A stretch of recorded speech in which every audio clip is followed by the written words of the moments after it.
hypertension and peripheral edema through the 3P lens. In this episode, we are focusing on hypertension and peripheral edema, two conditions that appear frequently on the 3P exam and often show up together in clinical scenarios.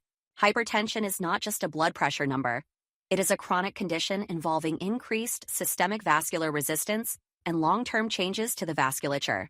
Over time, this increased pressure damages blood vessels and contributes to heart disease, stroke, kidney disease, and peripheral vascular complications. On the exam, hypertension questions often begin subtly.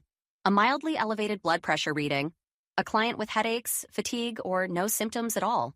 The exam expects you to know diagnostic thresholds, but more importantly, it expects you to recognize risk factors such as age, obesity, diabetes, smoking, and family history. Physical assessment plays a key role here. Blood pressure measurement technique matters. Improper cuff size or positioning can change readings. You may also be asked about end organ findings, such as retinal changes, heart sounds, or peripheral pulses. Peripheral edema is often tested alongside hypertension because it reflects fluid balance, vascular integrity, and cardiac function. Edema occurs when fluid shifts from the vascular space into interstitial tissue. This can result from increased hydrostatic pressure, decreased oncotic pressure, lymphatic obstruction, or capillary permeability. On assessment, the exam may ask you to distinguish between unilateral and bilateral edema, pitting versus non-pitting edema, or dependent edema that worsens throughout the day. These clues help you determine whether the cause is cardiac, renal, venous, or lymphatic. Pharmacology questions often ask about first-line antihypertensive therapy. ACE inhibitors, ARBs, thiazide diuretics, and calcium channel blockers are common. The exam expects you to understand mechanisms of action, common side effects, and contraindications. For example, ACE inhibitors reduce angiotensin II and aldosterone, lowering blood pressure and reducing fluid retention. A common side effect is cough, and a serious risk is angioedema. These details are frequently tested. When studying hypertension and edema, always connect the dots. Elevated pressure leads to vascular stress. Vascular stress affects fluid balance. Fluid imbalance produces edema. Medications target these mechanisms. In the next episode, we will build on this foundation by covering coronary artery disease and heart failure. Episode 4, Coronary Artery Disease and Heart Failure through the 3P lens. In this episode, we are focusing on coronary artery disease and heart failure, two of the highest yield cardiovascular topics on the 3P exam and in primary care practice. Coronary artery disease develops when atherosclerotic plaque builds up in the coronary arteries, reducing blood flow to the myocardium. This process begins years before symptoms appear. On the exam, coronary artery disease is often tested through symptom recognition rather than angiography details. Clients may present with chest pressure, exertional dyspnea, fatigue, diaphoresis, or atypical symptoms such as nausea or jaw pain, especially in women and older adults. The exam expects you to recognize ischemic patterns and differentiate stable angina from more concerning presentations. Physical assessment findings may be minimal, which is intentional. The absence of dramatic findings does not rule out disease. You may be asked about risk factors such as diabetes, smoking, hyperlipidemia, and family history. These often guide your clinical suspicion more than the physical exam alone. Heart failure represents impaired cardiac output and the body's compensatory response. Left-sided failure leads to pulmonary congestion and dyspnea. Right-sided failure leads to systemic congestion, peripheral edema, and jugular venous distension. The exam frequently expects you to distinguish between these patterns. Pathophysiology matters here. Reduced cardiac output activates the renin-angiotensin-aldosterone system and sympathetic nervous system, which initially supports circulation but ultimately worsens fluid overload and cardiac stress. Assessment questions may involve lung sounds such as crackles, displaced apical impulse, S3 heart sounds, or weight gain from fluid retention. These findings reflect volume overload and impaired pump function. Pharmacology questions often focus on guideline-directed therapy. ACE inhibitors, or ARBs, reduce afterload and remodeling. Beta blockers reduce sympathetic stimulation. Diuretics manage volume overload. Understanding why these medications are used is more important than memorizing doses. The exam may also test patient education, such as sodium restriction, daily weights, and symptom monitoring. These are not secondary details. They are central to heart failure management. When studying coronary artery disease and heart failure, focus on ischemia, pump failure, compensatory mechanisms, and safety. Always connect symptoms to physiology and physiology to treatment. In the next episode, we will focus on atrial fibrillation and anticoagulation. Episode 5, Atrial Fibrillation and Anticoagulation Decisions. Atrial fibrillation is one of the most frequently tested arrhythmias on the 3P exam because it combines electrical dysfunction, hemodynamic consequences, and medication safety considerations. Atrial fibrillation occurs when chaotic atrial electrical activity leads to ineffective atrial contraction. This reduces ventricular filling and increases the risk of clot formation in the atria. The exam expects you to understand both consequences. Clients may present with palpitations, fatigue, dizziness, shortness of breath, or they may be asymptomatic. Irregular rhythm is a hallmark physical assessment finding and is frequently tested. Pathophysiology explains why atrial fibrillation increases stroke risk. Blood pools in the atria, particularly the left atrial appendage, allowing thrombus formation. This is why anticoagulation is central to management. Pharmacology questions often require you to distinguish between rate control, rhythm control, and stroke prevention. Beta blockers and calcium channel blockers are commonly used for rate control. Anticoagulants are used for stroke prevention. The exam expects you to understand anticoagulation risks and benefits. Bleeding risk, renal function, age, and comorbidities influence medication choice. You may be asked to recognize when anticoagulation is indicated or contraindicated. Infectious endocarditis and valve disease may also appear in atrial fibrillation scenarios, reinforcing the need to assess murmurs and infection risk. When studying atrial fibrillation, focus on rhythm recognition, stroke risk, and medication safety. This topic rewards integration more than memorization. In the next episode, we will finish cardiovascular content by covering peripheral artery disease, varicose veins, and infective endocarditis. Episode 6, Peripheral Vascular Disease and Infective Endocarditis. In this episode, we are focusing on peripheral artery disease, varicose veins, and infective endocarditis. These conditions are tested less frequently than hypertension or heart failure, but are high yield for clinical reasoning. Peripheral artery disease results from atherosclerotic narrowing of peripheral arteries, most commonly in the lower extremities. The hallmark symptom is intermittent claudication, which is muscle pain triggered by exertion and relieved by rest. Assessment findings may include diminished pulses, cool extremities, delayed capillary refill, and skin changes. These findings reflect impaired arterial blood flow. Varicose veins represent venous insufficiency rather than arterial disease. Blood pools in superficial veins due to valve dysfunction. Symptoms include aching, heaviness, and visible dilated veins. The exam may ask you to distinguish venous from arterial disease based on symptoms and physical findings. Infective endocarditis is tested as a serious but less common diagnosis. It involves infection of the endocardial surface, often affecting heart valves. Risk factors include intravenous drug use, prosthetic valves, and recent invasive procedures. Assessment findings may include fever, new or changing murmurs, petechia, splinter hemorrhages, or embolic phenomena. The exam often emphasizes recognizing red flags rather than managing advanced complications. Pharmacology questions may involve antibiotic therapy or anticoagulation considerations. Understanding why blood cultures are drawn before antibiotics is a common test point. When studying these conditions, focus on blood flow direction, risk factors, and systemic consequences. With cardiovascular content complete, the next mini-series will focus on dermatologic conditions, starting with inflammatory and allergic skin disorders such as psoriasis, atopic dermatitis, and urticaria. Episode 8, Endocrine Disorders and Hormonal Balance. Endocrine questions on the 3P exam test your understanding of hormonal regulation and systemic effects.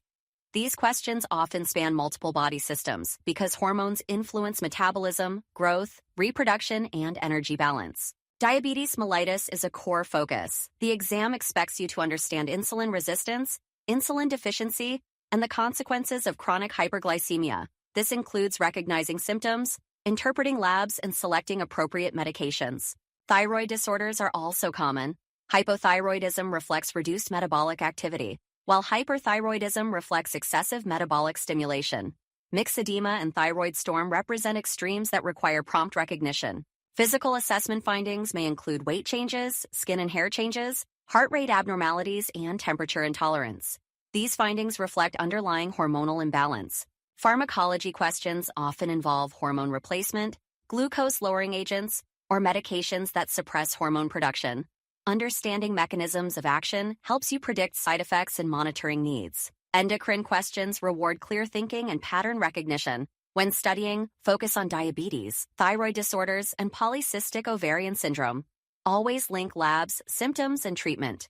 In the next episode, we will focus on gastrointestinal and hepatic conditions. Episode 9, Gastrointestinal and Hepatic Conditions in Primary Care. Gastrointestinal questions on the 3P exam often begin with abdominal pain, nausea, vomiting, diarrhea, or weight loss. These symptoms require careful localization and pattern recognition. Pathophysiology helps determine whether the issue is inflammatory, infectious, obstructive, or functional. For example, Crohn's disease involves transmural inflammation. Gastroesophageal reflux involves lower esophageal sphincter dysfunction. Pancreatitis involves enzymatic autodigestion. Physical assessment questions may involve abdominal inspection, auscultation, palpation, and percussion. The exam may ask about bowel sounds, tenderness patterns, or signs of liver disease such as jaundice or ascites. Pharmacology questions focus on symptom management, infection treatment, and disease modification. This includes acid suppression, antiemetics, antibiotics, and medications that reduce inflammation. When studying gastrointestinal conditions, focus on common and high-yield diagnoses such as GERD, gastroenteritis, hepatitis, cirrhosis, pancreatitis, and bowel obstruction. Tie symptoms to anatomy and physiology. Next, we will cover neurologic and psychiatric conditions together, emphasizing brain-body connections. Episode 10, Neurologic and Psychiatric Conditions and Clinical Insight. Neurologic and psychiatric questions on the 3P exam test your ability to recognize changes in cognition, behavior, movement, and sensation. These questions often rely heavily on history and mental status assessment. Neurologic conditions such as seizures, migraines, transient ischemic attacks, and Parkinson's disease require understanding of neural pathways and neurotransmitter function. Symptoms often reflect the area of the brain involved. Psychiatric conditions focus on mood, thought processes, behavior, and safety. Depression, anxiety, bipolar disorder, and substance use disorders are common. The exam expects you to recognize core features and select appropriate initial treatments. Pharmacology plays a significant role here, especially medication side effects and interactions. Serotonin syndrome is a classic example of why mechanism knowledge matters. When studying these conditions, focus on symptom clusters, red flags, and first-line treatments. Safety, especially suicide risk and medication interactions, is always central. Episode 11, Vision Assessment and Fundoscopic Red Flags. Visual acuity, cataracts, diabetic retinopathy, papilledema, hyperopia, pterygium. In this episode, we are focusing on vision-related conditions and eye assessment findings that are commonly tested on the 3P exam. Eye questions are less about ophthalmology detail and more about recognizing red flags and knowing when referral is necessary. Visual acuity is the foundation of eye assessment and is frequently tested. The exam expects you to know when and how to assess vision and how acuity changes inform clinical decision-making. A sudden change in vision is always concerning and often requires urgent evaluation. Cataracts present as gradual painless loss of vision, often described as blurry or cloudy. Glare and difficulty with night driving are classic symptoms. On the exam, cataracts are usually contrasted with more urgent causes of vision loss. Hyperopia, or farsightedness, results in difficulty seeing near objects and is often age-related. These questions are typically straightforward and focus on recognition rather than treatment complexity. Diabetic retinopathy reflects chronic microvascular damage from prolonged hyperglycemia. The exam may test recognition of retinal changes, the importance of routine screening, or the link between poor glycemic control and vision loss. Papilledema is a critical finding because it reflects increased intracranial pressure. The exam expects you to recognize that papilledema is not a primary eye disorder. It is a neurologic emergency until proven otherwise. Symptoms may include headache, nausea, vomiting, and visual changes. Pterygium appears as a benign fibrovascular growth extending onto the cornea, often related to sun exposure. These questions test recognition and reassurance rather than intervention. When studying eye conditions, focus on onset, pain presence, unilateral versus bilateral involvement, and associated neurologic symptoms.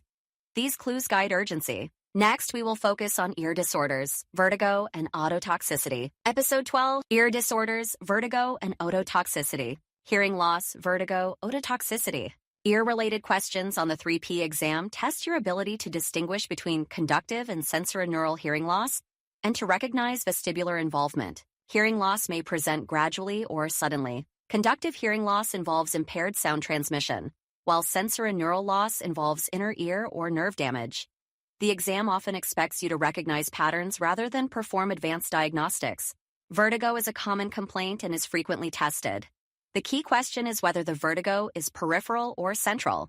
Peripheral vertigo often presents with intense spinning sensations, nausea, and positional triggers. Central vertigo raises concern for neurologic pathology. Assessment questions may include gait instability, nystagmus, or associated neurologic deficits. The presence of focal neurologic signs is always concerning. Ototoxicity is a high-yield safety topic. Certain medications damage inner ear structures, leading to hearing loss or balance issues. The exam may test medication recognition or patient education related to monitoring symptoms. When studying ear disorders, focus on symptom onset, triggers, associated neurologic findings, and medication history.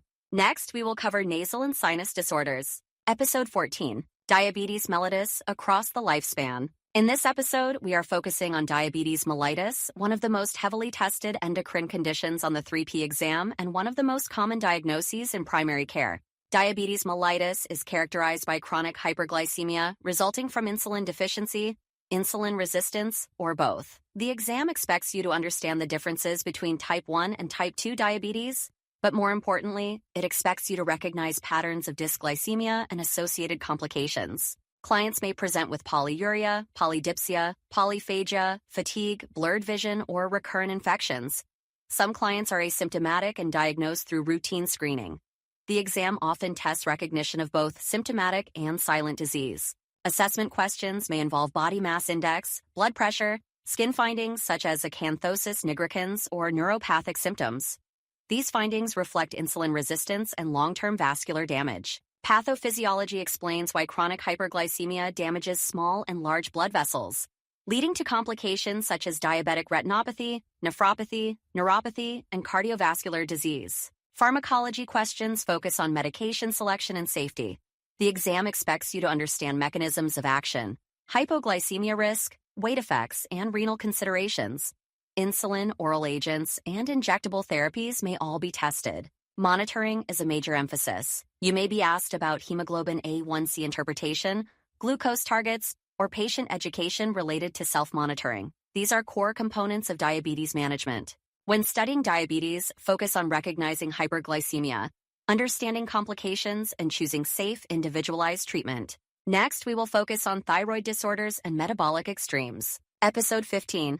Thyroid disorders and metabolic extremes. Hypothyroidism, hyperthyroidism, myxedema, acromegaly. Thyroid disorders are commonly tested because they affect nearly every organ system. The exam expects you to recognize both subtle and severe presentations. Hypothyroidism results from insufficient thyroid hormone production. Symptoms include fatigue, weight gain, cold intolerance, constipation, dry skin, hair loss, and bradycardia. These symptoms reflect slowed metabolism. Physical assessment findings may include periorbital puffiness, dry coarse skin, and delayed reflexes. Laboratory findings typically show elevated TSH with low thyroid hormone levels. Hyperthyroidism reflects excess thyroid hormone and increased metabolic activity. Symptoms include weight loss, heat intolerance, tremor, palpitations, anxiety, and diarrhea. The exam often contrasts these symptoms with hypothyroidism. Myxedema represents severe, life-threatening hypothyroidism. Although rare, it is tested for recognition and urgency. Symptoms may include hypothermia, altered mental status, and respiratory depression. Acromegaly results from excess growth hormone production, often due to a pituitary adenoma. The exam may test recognition of enlarged hands and feet, facial changes, and joint pain. Pharmacology questions may involve hormone replacement or medications that suppress hormone production. Monitoring and dose adjustment are emphasized. When studying thyroid disorders, focus on symptom patterns, lab interpretation, and systemic effects. Next, we will focus on reproductive endocrine disorders. Episode 16, Reproductive endocrine disorders. Hyperandrogenism, hyperprolactinemia, polycystic ovarian syndrome. In this episode, we are focusing on endocrine conditions that affect reproductive health and hormonal balance. Hyperandrogenism involves excess androgen production and often presents with hirsutism, acne, and menstrual irregularities. The exam expects you to recognize these outward signs as hormonal in origin. Polycystic ovarian syndrome is a common cause of hyperandrogenism and infertility. It involves hormonal imbalance, insulin resistance, and ovarian dysfunction. Symptoms include irregular menses, weight gain, acne, and hirsutism.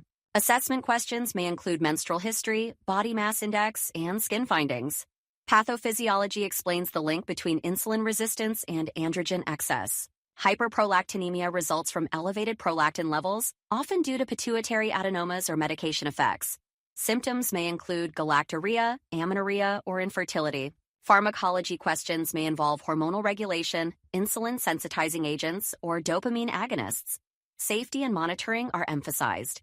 When studying reproductive endocrine disorders, focus on hormonal patterns, symptom clusters, and long-term health implications.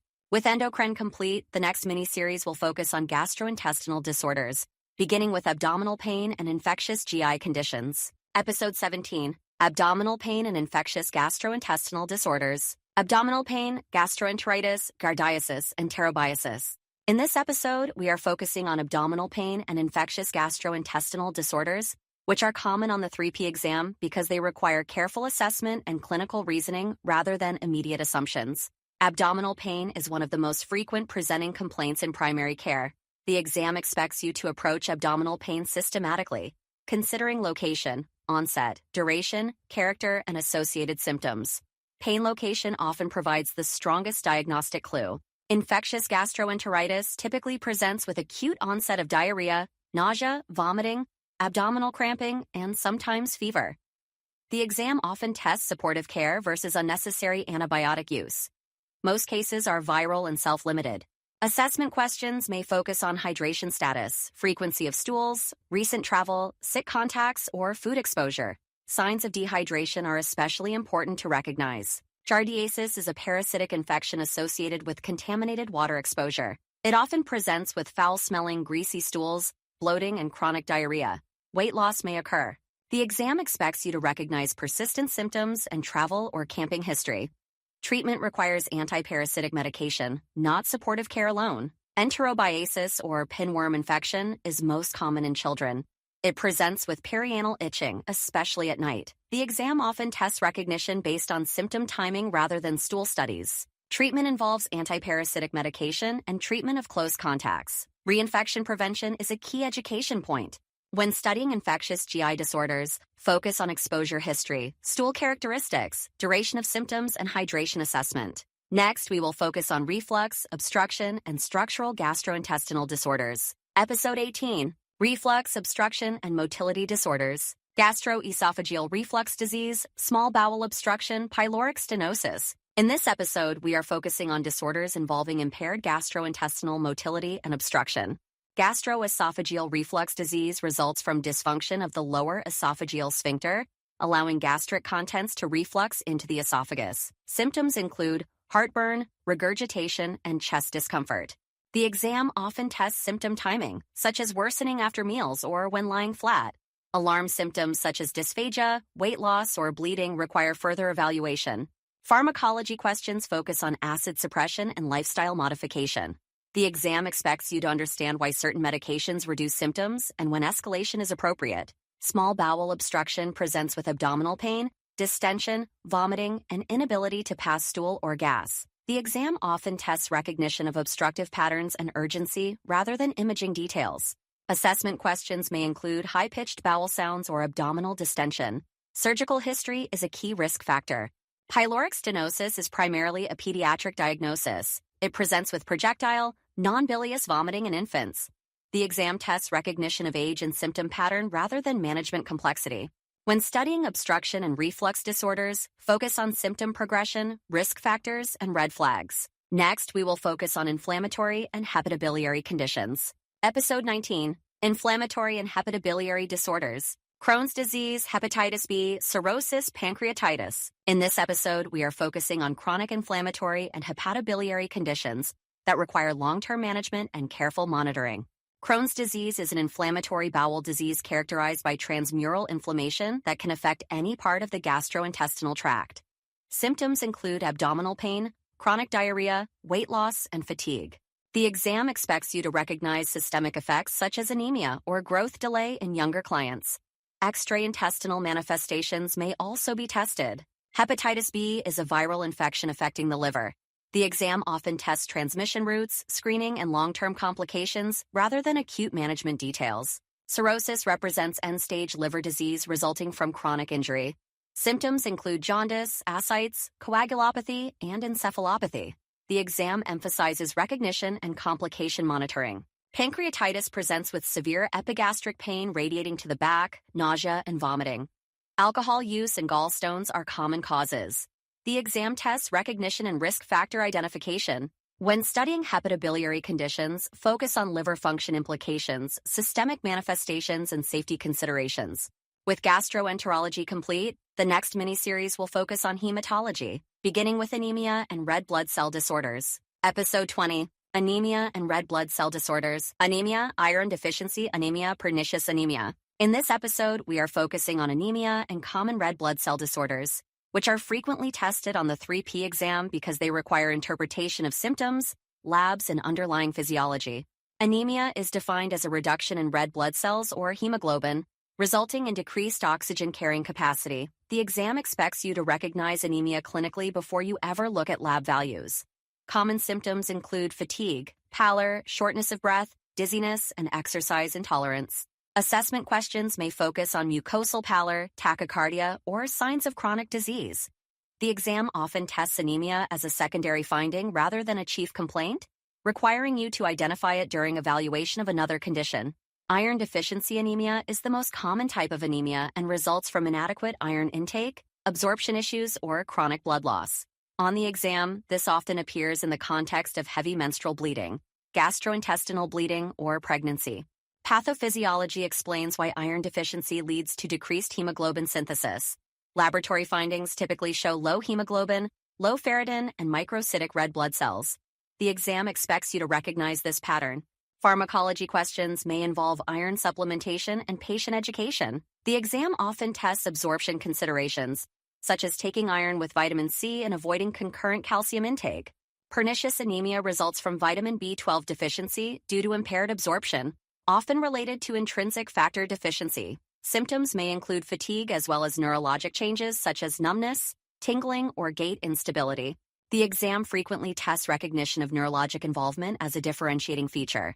Laboratory findings show macrocytic anemia and low B12 levels. When studying anemia, focus on symptom patterns, lab trends, and underlying causes rather than memorizing values in isolation. Next, we will focus on hemoglobinopathies and hematologic malignancy. Episode 21, Hemoglobinopathies and Malignancy. Sickle cell disease, beta thalassemia, acute lymphocytic leukemia, Rh incompatibility. In this episode, we are focusing on inherited blood disorders and malignancy, which are tested for recognition and safety awareness. Sickle cell disease results from abnormal hemoglobin that causes red blood cells to sickle under stress.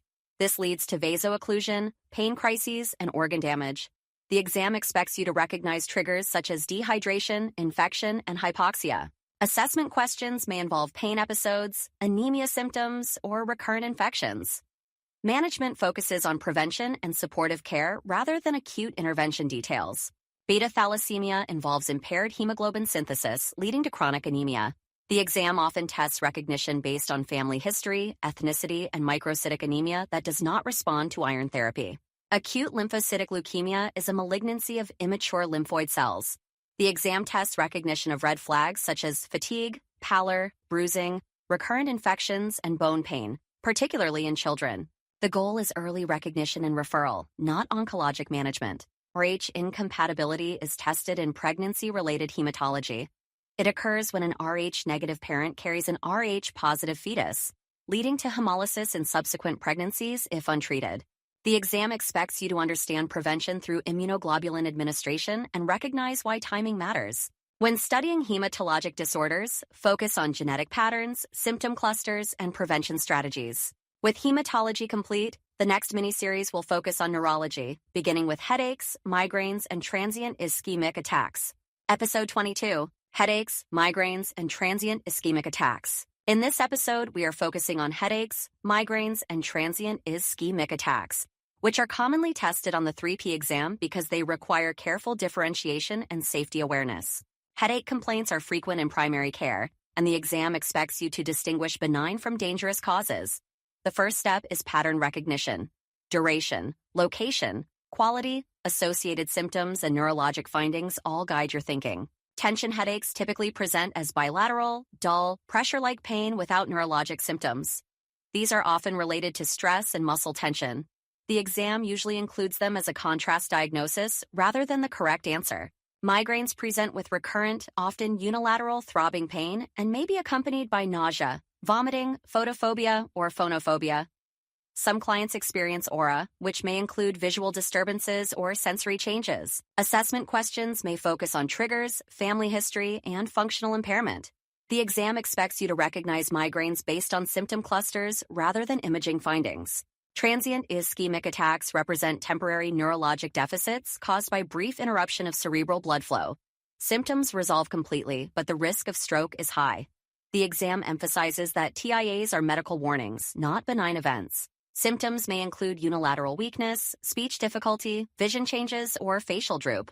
Resolution does not eliminate risk. Recognition and urgent referral are key exam points. When studying headache disorders, focus on red flags such as sudden onset, neurologic deficits, worsening pattern, or systemic symptoms. Next, we will focus on seizures, meningitis, and neural tube defects. Episode 23, Seizures, Meningitis, and Neurodevelopmental Disorders. In this episode, we are focusing on seizures, meningitis, and neural tube defects, which test recognition, urgency, and developmental understanding. Seizures result from abnormal electrical activity in the brain. The exam expects you to recognize seizure types broadly rather than classify every subtype. History of events, triggers, and postictal state are important clues. Assessment questions may focus on loss of consciousness, tongue biting, incontinence, or confusion following the event. Safety considerations such as driving restrictions may also be tested. Meningitis is a medical emergency and is tested for recognition rather than management detail. Symptoms include fever, headache, neck stiffness, photophobia, and altered mental status. The exam emphasizes early recognition and referral. Delayed treatment can be fatal, making this a high-risk diagnosis. Neural tube defects result from incomplete closure of the neural tube during embryonic development. The exam often tests prevention through folic acid supplementation rather than detailed anatomy. When studying neurologic emergencies, focus on time sensitivity, red flags, and prevention strategies. Next, we will focus on Parkinson's disease and movement disorders. Episode 24, Parkinson's disease and movement disorders. In this episode, we are focusing on Parkinson's disease, a chronic neurodegenerative disorder commonly tested for recognition and progression. Parkinson's disease results from loss of dopaminergic neurons in the substantia nigra. This leads to motor symptoms including resting tremor, rigidity, bradykinesia, and postural instability. The exam often tests the classic triad and the gradual onset of symptoms. A resting tremor that improves with movement is a hallmark feature. Assessment questions may focus on gait changes, facial expression, and difficulty with fine motor tasks. Cognitive changes may occur later in the disease course. Pharmacology questions may involve dopamine replacement therapy. The exam expects you to understand symptom management rather than cure. When studying Parkinson's disease, focus on symptom pattern, progression, and impact on daily function. With neurology complete, the next mini-series will focus on orthopedics, beginning with degenerative and inflammatory joint disorders. Episode 25, Degenerative and Inflammatory Joint Disorders. Osteoarthritis, rheumatoid arthritis, gout. In this episode, we are focusing on degenerative and inflammatory joint disorders, which are common on the 3P exam and frequently encountered in primary care. These conditions are tested because they require differentiation based on symptom pattern, timing, and systemic involvement. Osteoarthritis is a degenerative joint disease caused by cartilage breakdown and joint space narrowing. It presents with joint pain that worsens with activity and improves with rest. Morning stiffness is usually brief. Weight-bearing joints such as knees and hips are commonly affected, as well as hands. Assessment questions may focus on joint enlargement, crepitus, reduced range of motion, and absence of systemic symptoms. The exam expects you to recognize osteoarthritis as a mechanical process rather than an inflammatory one. Pharmacology questions often focus on symptom management, including acetaminophen, nonsteroidal anti-inflammatory drugs, and topical therapies. Lifestyle interventions such as weight management and exercise are frequently tested as first-line strategies. Rheumatoid arthritis is a systemic autoimmune inflammatory disorder. It presents with symmetric joint pain, prolonged morning stiffness, swelling, and fatigue. Small joints of the hands and wrists are commonly affected. The exam expects you to recognize inflammatory features and systemic involvement. Physical assessment may reveal joint warmth, swelling, and decreased function. Laboratory testing may support the diagnosis, but clinical presentation is key. Gout is caused by deposition of uric acid crystals in joints, leading to acute inflammation. It often presents with sudden onset of severe pain, redness, warmth, and swelling, frequently affecting the first metatarsophalangeal joint. The exam often tests dietary triggers, medication associations, and comorbidities such as kidney disease. Recognizing acute gout versus chronic joint disease is critical. When studying joint disorders, focus on symmetry, duration of stiffness, presence of systemic symptoms, and inflammatory markers. Next, we will focus on acute musculoskeletal injuries and malignancy. Episode 26, Acute Injuries and Malignancy. Meniscal tear, sprain and strain, rotator cuff injury, muscle spasm, osteosarcoma. In this episode, we are focusing on acute orthopedic injuries and musculoskeletal malignancy, which are tested for recognition, mechanism, and safety. Meniscal tears commonly occur due to twisting injuries of the knee. Clients may report locking, clicking, or instability. The exam often tests mechanism of injury and localized joint line tenderness. Sprains and strains are among the most common musculoskeletal complaints. Sprains involve ligaments, while strains involve muscles or tendons. The exam expects you to differentiate these based on mechanism and symptoms. Rotator cuff injuries present with shoulder pain and limited range of motion, especially with overhead activities. The exam may test recognition of pain patterns rather than imaging details. Muscle spasms are often related to overuse, dehydration, or electrolyte imbalance. The exam typically focuses on conservative management and reassurance. Osteosarcoma is a malignant bone tumor most commonly seen in adolescents. It presents with localized bone pain and swelling. The exam emphasizes recognition and referral rather than treatment. When studying orthopedic injuries, focus on history of trauma, pain location, movement limitations, and red flags such as night pain or unexplained swelling. With orthopedics complete, the next mini-series will focus on psychiatry, beginning with mood and anxiety disorders. Episode 27, Mood and Anxiety Disorders. Depression, generalized anxiety disorder, bulimia. In this episode, we are focusing on mood and anxiety disorders, which are commonly tested on the 3P exam because they rely heavily on history, symptom pattern recognition, and safe treatment selection. Depression presents with persistent low mood, anhedonia, fatigue, sleep disturbance, appetite changes, impaired concentration, and feelings of worthlessness. The exam expects you to recognize that symptoms must be present most days for a sustained period and cause functional impairment. Assessment questions often emphasize screening tools, duration of symptoms, and suicide risk assessment. Recognizing red flags such as hopelessness, prior attempts, or abrupt mood changes is critical. Generalized anxiety disorder is characterized by excessive, persistent worry across multiple domains. Clients often report restlessness, muscle tension, irritability, sleep disturbance, and difficulty concentrating. The exam expects you to differentiate anxiety disorders from situational stress. Chronicity and pervasiveness of worry are key distinguishing features. Bulimia nervosa involves recurrent binge eating followed by compensatory behaviors such as vomiting, laxative use, or excessive exercise. Clients may maintain a normal weight, making recognition more challenging. Assessment questions may focus on dental erosion, parotid gland swelling, electrolyte disturbances, or gastrointestinal complaints. The exam emphasizes recognition and referral rather than detailed psychotherapy management.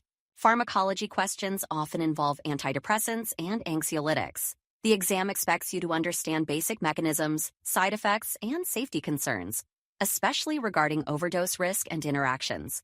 When studying mood and anxiety disorders, focus on symptom clusters, duration, functional impact, and safety assessment. Next, we will focus on bipolar disorder, substance use, and medication emergencies. Episode 28, Bipolar Disorder, Substance Use and Serotonin Syndrome. In this episode, we are focusing on psychiatric conditions that require careful differentiation and carry significant safety implications. Bipolar disorder is characterized by episodes of depression and mania, or hypomania. Manic episodes include elevated or irritable mood, decreased need for sleep, increased energy, impulsivity, and grandiosity.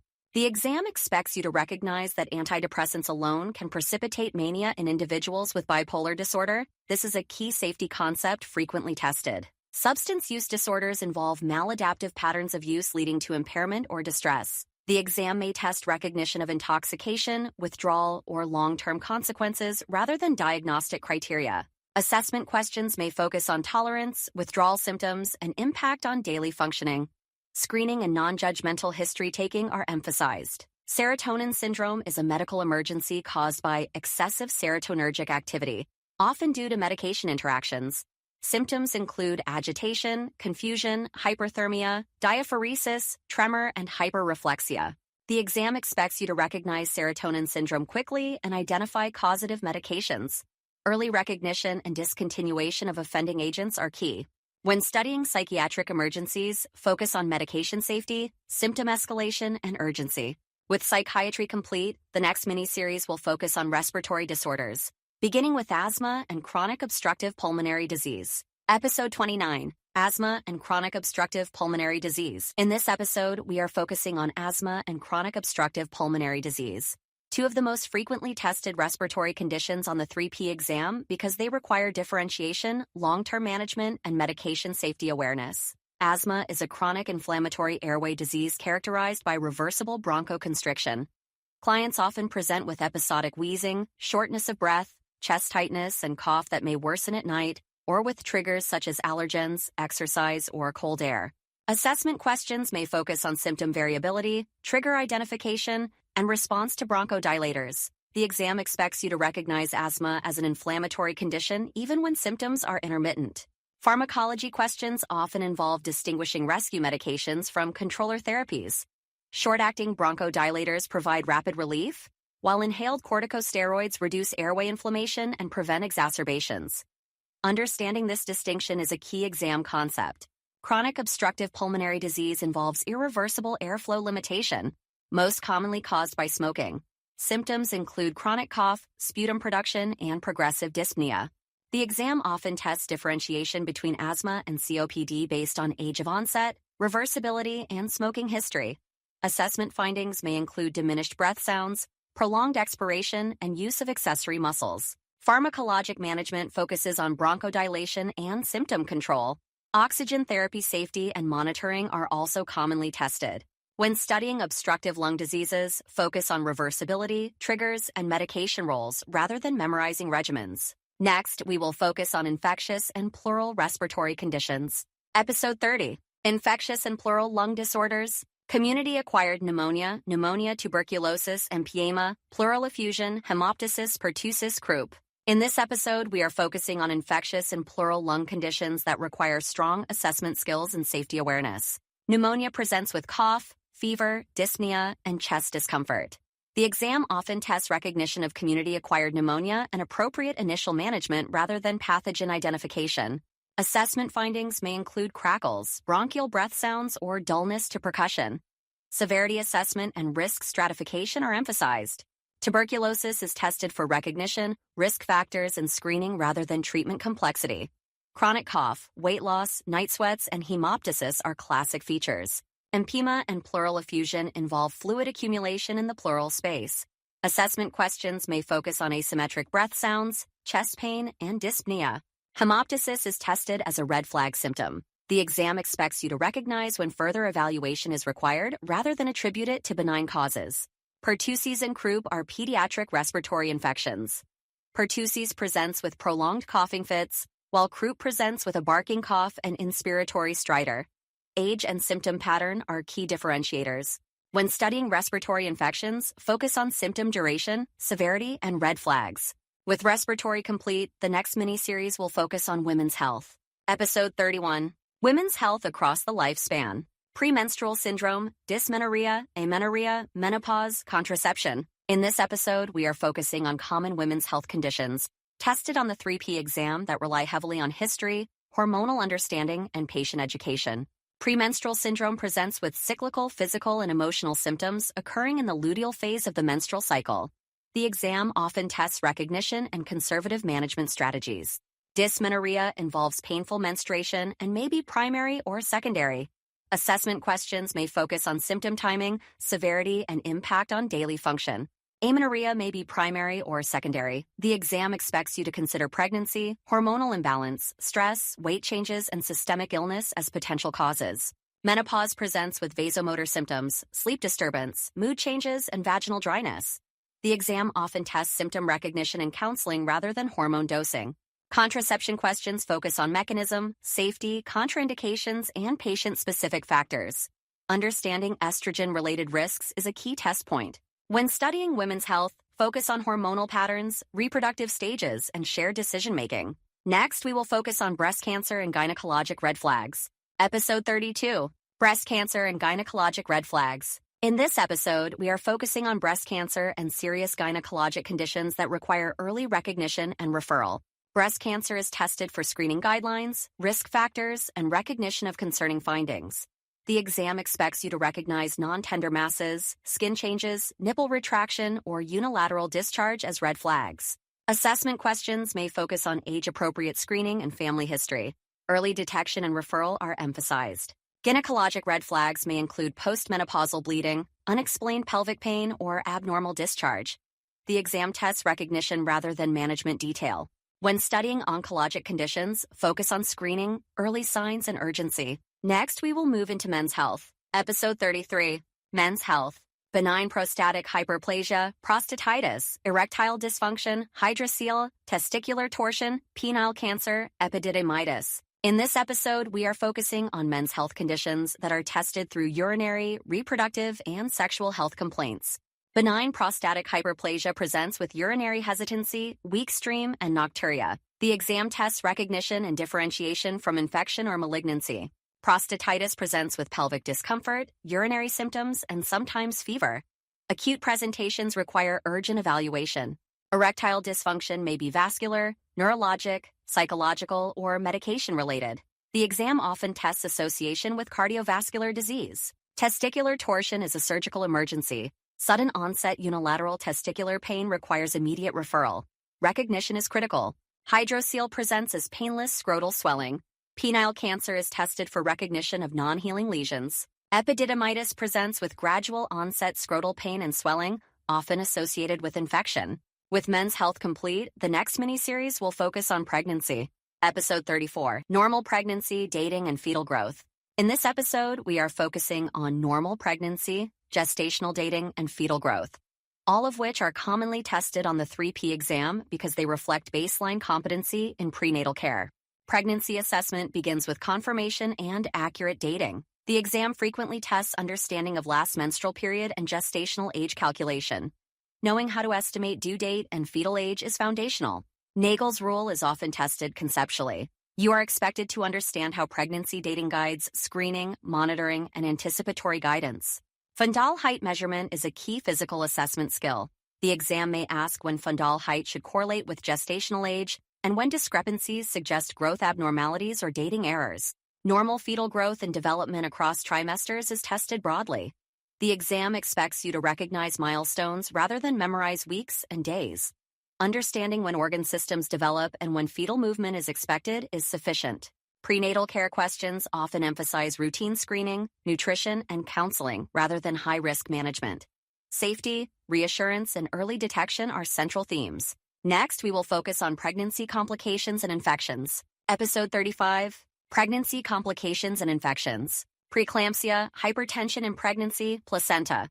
Previa, birth defects, UTI in pregnancy. In this episode, we are focusing on pregnancy complications that require early recognition and immediate action. Preeclampsia presents with hypertension and signs of end organ involvement after mid-pregnancy. Symptoms may include headache, visual changes, epigastric pain, and edema. The exam emphasizes recognition and urgency. Hypertension in pregnancy is tested for differentiation between chronic hypertension, gestational hypertension, and preeclampsia. Blood pressure trends and timing are key clues.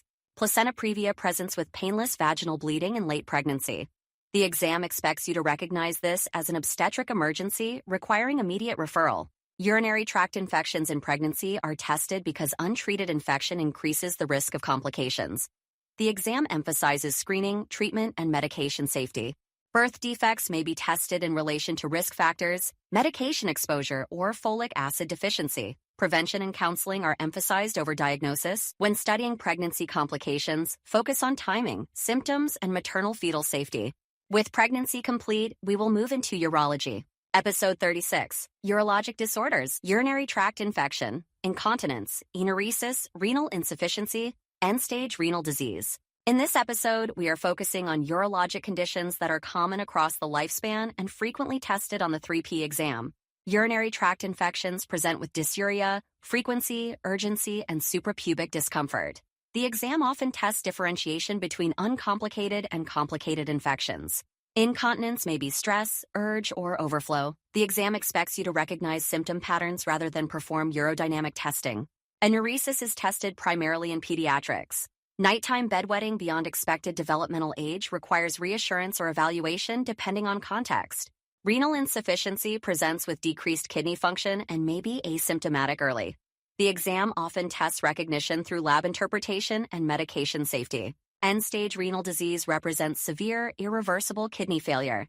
The exam emphasizes recognition of complications and medication adjustments rather than dialysis management. When studying urologic conditions, focus on symptom pattern, age considerations, and renal safety. Next, we will move into pediatrics. Episode 37, Pediatrics, Growth, Development, and Developmental Milestones. In this episode, we are focusing on pediatric growth and development, which is tested throughout the 3P exam rather than in isolation. The exam expects you to recognize normal growth patterns and developmental milestones. This includes gross motor, fine motor, language, and social development. Assessment questions may focus on whether a child is meeting age-appropriate milestones rather than identifying exact ages for every skill. Red flags include loss of previously acquired skills, lack of progression, or significant delays. Recognition and referral are emphasized. Pediatric assessment also includes family context, environment, and safety. Anticipatory guidance is often tested. When studying pediatrics, focus on normal versus concerning development and age-appropriate expectations. Final episode, bringing the 3Ps together for exam day confidence. In this final episode, we step back and look at the 3P exam as a whole. The 3P exam is not testing memorization. It is testing readiness. Readiness to assess accurately, understand disease processes, and prescribe safely.